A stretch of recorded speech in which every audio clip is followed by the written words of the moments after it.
Hello കൂട്ടുകാരെ. നമ്മൾ ഇന്ന് 4 മണി പലഹാരമായിട്ട് നമ്മളെ പഴംപൊരി ഒന്ന് ഉണ്ടാക്കുവാണേ.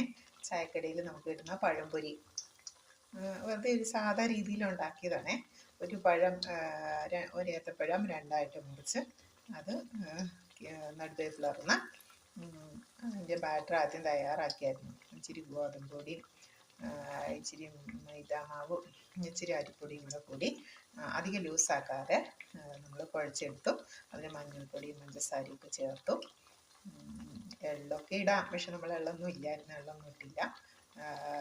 നമ്മളതിൽ മുക്കി വെച്ചു. 5 മിനിറ്റ് കഴിഞ്ഞ് നമ്മൾ തിളച്ച എണ്ണയിലേക്ക് ഇട്ട് നമ്മൾ തയ്യാറാക്കുകയാണേ. പിള്ളേർക്കൊക്കെ ചായക്ക് 4 മണി പലഹാരത്തിൻ്റെ കൂടെ 4 മണി ചായയുടെ കൂടെ നമുക്കൊരു കടിയായിട്ട് കൊടുക്കാമല്ലോ. അതുപോലെ ഈ മഴക്കാലത്ത് മുതിർന്ന ആളുകൾക്കും ചൂടെ കഴിക്കുന്നത് ഇഷ്ടമാവും അല്ലേ. ഇപ്പോൾ നമ്മൾ നമ്മുടെ വീട്ടിൽ ഉണ്ടാക്കുകയാണെങ്കിൽ അതിലൊന്നുകൂടി ഒന്ന് വെളിച്ചെണ്ണയിലൊക്കെ ഉണ്ടാക്കുകയാണെങ്കിൽ ഒന്നുകൂടി ഒന്ന് ടേസ്റ്റ് ഉണ്ടാവും. പിന്നെ ചായക്കടയിലെ പോലെ അത്ര വലിയ ഷേപ്പൊന്നും കിട്ടില്ല, എന്നാലും നമുക്ക് ടേസ്റ്റ് ഉണ്ടാവും. കുട്ടികൾക്കും മുതിർന്നവർക്കും ഒക്കെ നല്ലതാണ്.